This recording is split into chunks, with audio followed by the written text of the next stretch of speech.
Assalamualaikum warahmatullahi wabarakatuh.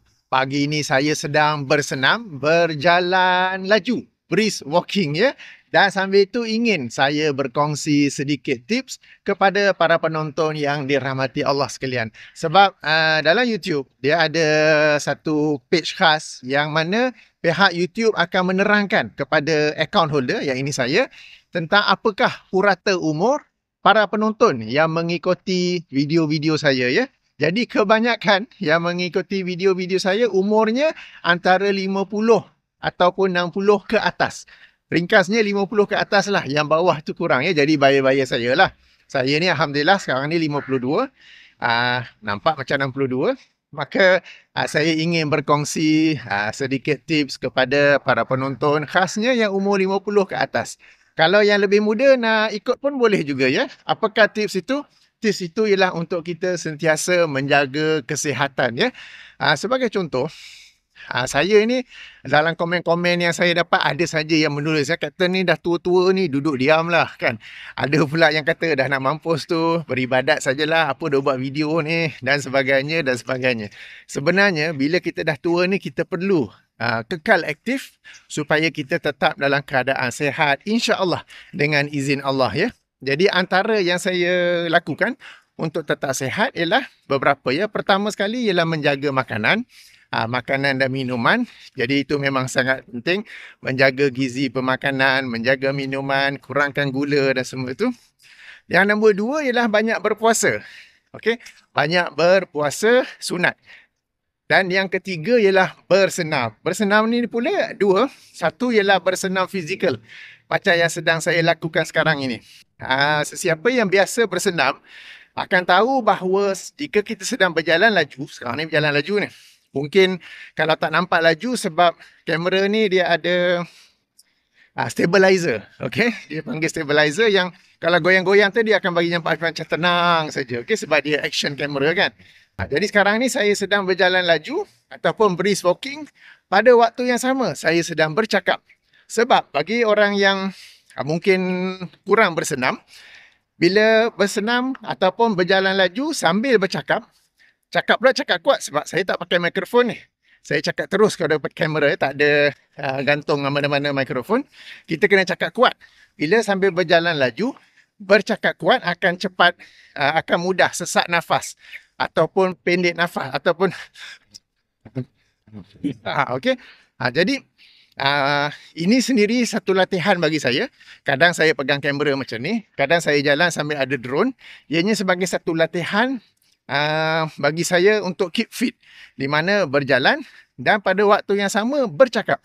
Kalau saya jalan tapi saya cakap kemudian saya shortness of breath ataupun macam saya akan bagi contoh lah kan, nafas macam laju ke apa ke, maknanya saya tak fit, maknanya mungkin saya rehat lama sangat kan. Jadi kena hari-hari bersenam supaya stamina apa semua tu tetap maintain ya. Jadi senaman ini bagi saya adalah satu yang sesuai untuk orang berumur.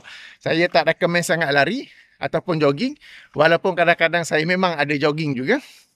Sebab bila jogging ni ia memberi kesan kepada sendi-sendi kita, khasnya di kaki kan, seperti lutut ke apa. Maka orang-orang yang telah lanjut umur ni kena jaga lutut apa kan. Maka brisk walking ini adalah satu latihan yang sesuai yang ingin saya kongsikan kepada para penonton yang mungkin sama bayar dengan saya, lebih tua. Assalamualaikum. Okay, ataupun yang orang muda pun boleh ya.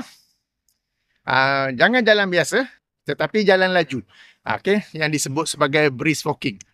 Bahasa Melayu nak sebut apa ya? Okay. Sekarang ni panas, saya pakai topi pukul 10:12 pagi. Sebab kalau datang awal di sini, banyak orang. Dan kita pula nak buat video kan, nak pegang selfie stick apa semua ni kan langgar orang pula jadi. Jadi saya sengaja datang sini lewat sikit supaya minimum orang dan I have the park to myself. Okay. Jadi latihan fizikal, hendaklah banyak latihan fizikal. Yang keduanya, bila kita dah lanjut umur ni, kena juga ada latihan minda. Sebab minda kita ni, otak kita ni, kalau kita tidak melatihnya, ia akan cepat menurun. Okay, sama juga fizikal pun. Kalau kita tidak bersenam, macam saya kata tadi, kalau saya ni tak bersenam seminggu, bila tiba-tiba saya nak mula balik brisk walking, Sambil buat video, saya akan ada shortness of breath. Jadi saya kena maintain stamina tu kan. Demikian juga kalau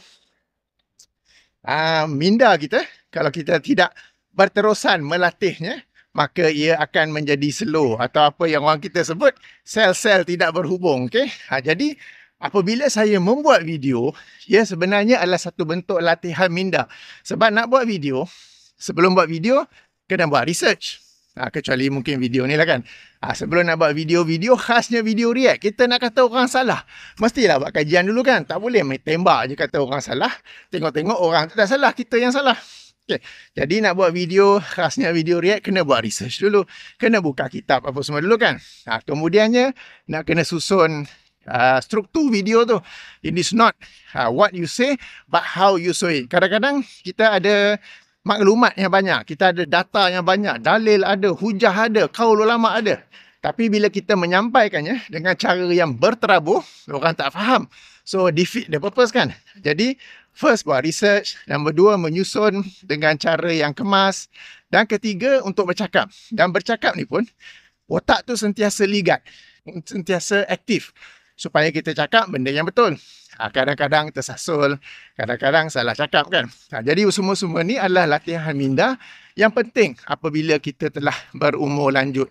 Sebenarnya semua-semua ni menjaga makan, banyak berpuasa, membuat latihan ataupun exercise lah kan, senaman fizikal, senaman mental, semua peringkat umur pun penting.